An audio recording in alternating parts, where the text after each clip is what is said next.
Prime time लेकर आते रहे। और आज बात उस राज्य की जहां दशकों से तुष्टीकरण की राजनीति ने देश की आंतरिक सुरक्षा को दीमक की तरह चाट लिया है, लेकिन अब सत्ता बदलते ही बंगाल की सरजमी पर राष्ट्रवाद का वो तूफान उठा है जिसने घुसपैठियों के आकाओं की नींद उड़ा दी है।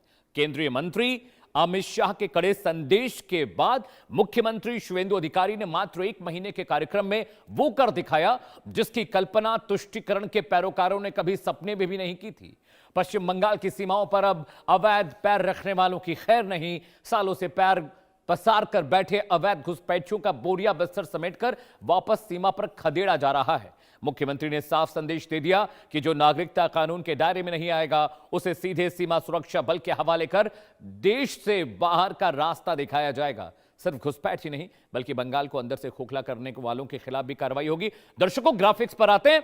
मैं आपको बताऊंगा किस तरह से पश्चिम बंगाल में अब तुष्टीकरण की राजनीति का द एंड हो गया है। मैं आपको बताऊंगा कि किस तरीके से वहां पर अब घुसपैठिए खुद ब खुद भाग रहे हैं। घुसपैठियों पर बड़ी स्ट्राइक हुई है। एक्शन के आंकड़े लेकर आए आपके लिए, जरा ग्राफिक्स पर देखिए और समझिए कि कितने घुसपैठिए आए थे, कितनों को भेजा गया, कितनों पर कार्रवाई हुई है। एक्शन के आंकड़े, करीब 4800 बांग्लादेशी घुसपैठिए वापस भेजे गए हैं जब से शुवेंदु अधिकारी ने वहां पर शपथ ग्रहण किया है, जब से नई सरकार पश्चिम बंगाल में आई है। जी हां, इसके अलावा होल्डिंग सेंटर्स में करीब 836 बांग्लादेशी घुसपैठिए होल्डिंग सेंटर्स में है। वेरिफिकेशन हो रहा है, कागजात चेक किए जा रहे हैं, उसके बाद उनको भी बांग्लादेश की जानिब भेज दिया जाएगा।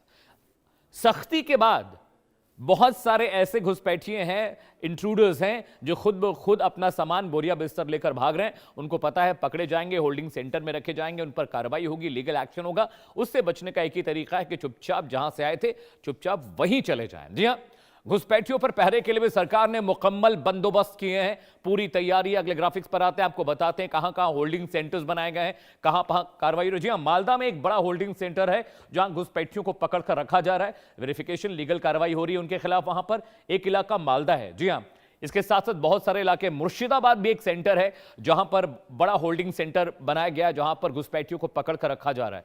इसके अलावा उत्तर 24 Pargana is also a place जहां पर घुसपैठियों को वहां पर रखा जा रहा है, उनके खिलाफ कार्रवाई हो रही है, उन्हें पकड़कर वहां पर उनके खिलाफ एक्शन लिया जा रहा है और उनको वापस भेजने की प्रक्रिया वहां चल रही है। इसके अलावा कूच बिहार एक और इलाका है दर्शकों जहां पर बड़े पैमाने पर घुसपैठियों को बंद कर रखा गया है, उनसे वेरिफिकेशन किए जा रहे हैं, उनके पेपर्स देखे जा रहे हैं और उनके बाद उनको भी पश्चिम बंगाल से बांग्लादेश भेज दिया जाएगा, उनके जो सिक्योरिटी फोर्सेस है उनके हवाले कर दिया जाएगा। दार्जिलिंग बहुत एक ऐसा क्रूशियल इलाका है जहां पर बहुत सारे इंट्रूडर्स घुसपैठिए घुसकर रह रहे थे क्योंकि बहुत सारे मजदूर वर्ग वहां पर काम करते हैं और इसीलिए वहां पर भी बहुत एक्शन देखने को मिल रहा है। वहां भी एक होल्डिंग सेंटर बनाया गया है। देखिए, शुवेंदु अधिकारी जब से मुख्यमंत्री बने दर्शकों, वहां पर फुल एक्शन चल रहा है, बड़े बड़े फैसले लिए जा रहे हैं। सीबीआई को लेकर एक बड़ा एक्शन वहां पर लिया है सरकार ने। वहां पर देखिए, केंद्रीय कर्मचारियों और पीएसयू से जुड़े मामलों की जांच की अनुमति अब सीबीआई को दे दी गई है। यानी पब्लिक सेक्टर अंडरटेकिंग, सरकारी जो कंपनियां हैं और सेंट्रल जो कर्मचारी हैं, केंद्र के कर्मचारी, उनके खिलाफ अब सीबीआई जांच कर सकती है।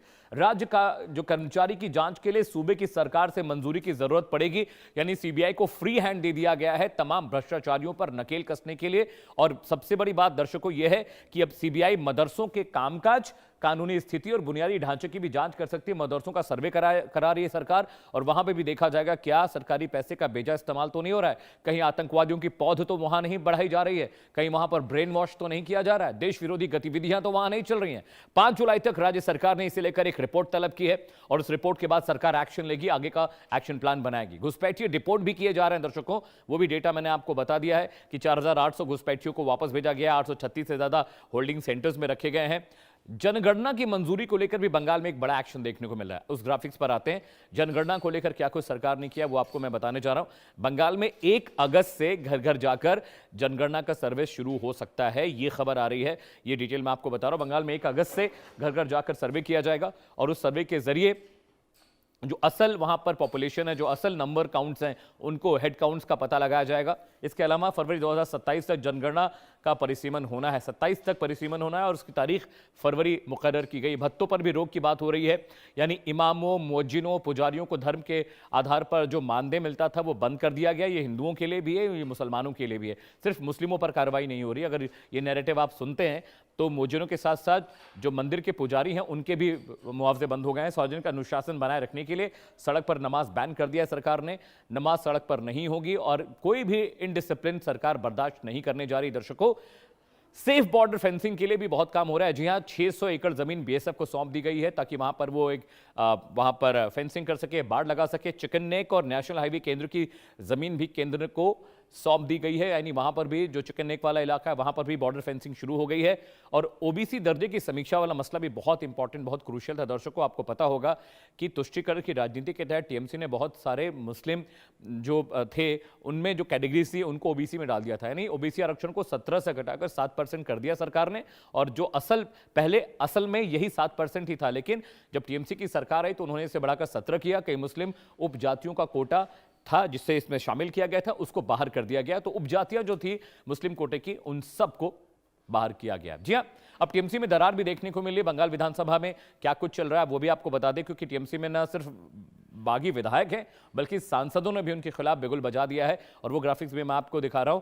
दर्शकों, समझिए कि बड़ी दिक्कत है, बड़ी मुश्किल है। देखिए, 80 विधायक थे, 58 बागी हो गए, 22 बचे, 22 भी टूटने की कगार पर है। दर्शकों, ये बड़ी दिक्कत है। सिर्फ विधायक ही बागी नहीं हो रहे हैं, सांसदों के साथ भी देखिए, उनके पास जो सांसद थे, सांसद भी टूटकर अब जा चुके हैं। अब शुभेंदु अधिकारी के साथ उन्होंने मीटिंग की है, एनडीए में शामिल होने की बात आ रही है। उन्होंने लोकसभा के जो स्पीकर को इस बारे में जानकारी भी दे दी है। तो विधायक भी टूट गए, सांसद भी टूट गए और टीएमसी की हालत शिवसेना जैसी होने जा रही है महाराष्ट्र में। और वहां पर जो स्थिति थी उससे शिवसेना खुद को बचा नहीं पाई और टीएमसी यहां लग रहा है कि जो सिंबल है, जो पार्टी का नाम है, वो अब ममता बनर्जी के हाथों से जाता दिख रहा है। जी हां, शुभेंदु अधिकारी ने क्या कुछ वहां पर किया है।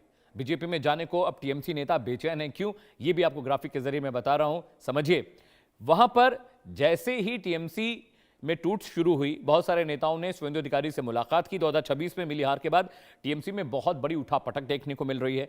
टीएमसी के 14 सांसदों ने केंद्रीय मंत्री भूपेंद्र यादव से भी मुलाकात की है। भूपेंद्र यादव के आवास पर मीटिंग हुई, सीएम शुभेंदु भी वहां पर मौजूद रहे। यानी अब वहां पर पार्टी में बहुत कोलाहल है, बहुत कौतूहल है, लोग छोड़कर जाना चाह रहे हैं। भूपेंद्र यादव से मुलाकात हुई है और सुखेंदु शेखर रॉय, काकोली घोष, शताब्दी रॉय, प्रसून बैनर्जी, शर्मिला सरकार, जगदीश चंद्र, कालीपत सोरेन, अरूप चक्रवर्ती, कालीपत सोरेन, आसित कुमार और बापी हल्दर जैसे जो नेता थे वो जाकर मिले हैं, शुभेंदु अधिकारी से मिले हैं, भूपेंद्र यादव से मिले हैं। तो विधायक तो टूटे ही टूटे, दर्शकों, सांसद भी टूट रहे हैं और बहुत मुश्किल हो रही है टीएमसी को, क्योंकि अब बहुत बड़ा चैलेंज ममता बनर्जी के लिए है कि वो अपनी पार्टी को एकजुट कर रखे। जो विधायक टूट रहे हैं, सांसद टूट रहे हैं, उनसे बात कर उनको इंटैक्ट रखने की कोशिश करें। चलिए, तो खास मेहमान मेरे साथ जुड़ रहे हैं। दर्शकों, जी हाँ, अब हम चर्चा करने जाएंगे कि आखिर बंगाल में जो कुछ हो रहा है उसके लिए बीजेपी की स्ट्रैटेजी जिम्मेदार है या टीएमसी के नेताओं के साथ हुई जाति, जिसका आरोप लगातार ममता बनर्जी पर